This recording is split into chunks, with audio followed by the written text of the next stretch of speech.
Hey everybody, just got a real quick one for you today. I'm going to give a big shout out to my friends at IGS Audio.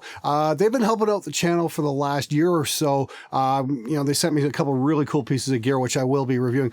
Today we're looking at what's known as the IGS Alter 500. It is an 1176 hardware compressor in a 500 series rack module.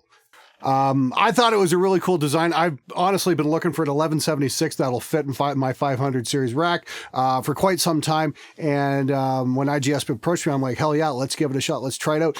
Anyway, IGS is really cool. They make very high-end EQs, compressors, and mic preamps. And if you're based in Europe, you should definitely check them out because they're out of Poland. And so that'll probably save you Euro guys, hopefully save you guys anyway, a little bit when it comes to the shipping cost.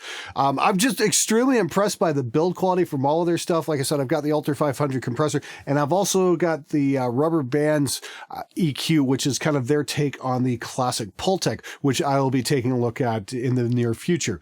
Anyway, for this demo, I put the Alter 500 through the usual suspect applications like VoiceOver for my YouTube videos. I'm using it right now. It's very nice. Also, bass guitar.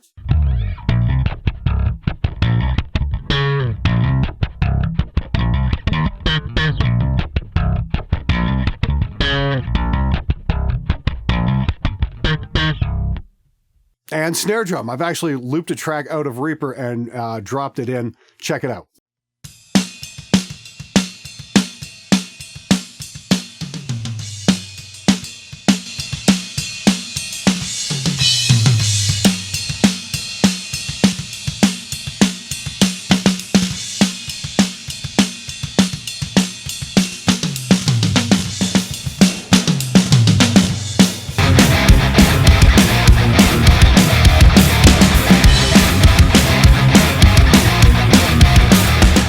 And I've also did a little close up here. It'll take you through all the controls and what it does. All right, so in the signal chain, I've got an API 512C and the IGS Alter 500. Now, what I really love about this are the stepped gain controls. These are just rock solid. And the idea behind step gain controls is so you can get two units and use them as a stereo pair. That'd be amazing on, say, like drum room mics, or even as a some kind of a mastering compressor on a final mix. These would be outstanding. Now, this is pretty much does exactly what an 1176 does, except your attack and release controls have been, instead of giving you fine control, you've got slow, medium, and fast. And when I say fast, it is extremely fast. Like, this thing just clamps down on a vocal like you wouldn't believe. And your fast transients will get out of your way real fast.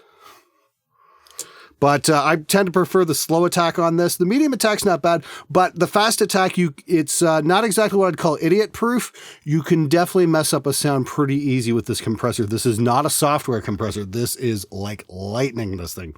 One feature I really like is the fact that it has a 1-to-1 compression ratio, which means it won't actually compress the sound, but it will give you the sound of the transformers. So if you want to, say, give a bit of that slick 1176 sound to, say, a guitar, like a heavily distorted guitar, without adding extra compression, yeah, this would be the way to go. The other control here, the slam control, is meant to mimic the all buttons in trick on the original 1176. So again, very cool. Again, love the stepped outputs here. This is just outstanding. And of course, the ratios, which go all the way up to 20-to-1. And, so that's slow attack, fast release, pretty basic stuff. You do have to be a little bit more careful with this compressor than you would with, say, a distressor. It's not quite as user-friendly. You've definitely got to know what you're looking for here. But the sound is second to none. And the build quality is probably the best I've ever seen on a 500 series rack unit. The stepped controls were a real shock and just a real pleasant surprise. Like, very nicely done, IGS. So there you go. That's the IGS Alter 500. It goes for about $7.99 US, worth every freaking penny. I mean, it is just rock solid stability. I mean, like, plugins get upgraded and outdated. This is something where an iLock is not going to break. This thing is going to work every time you turn it on.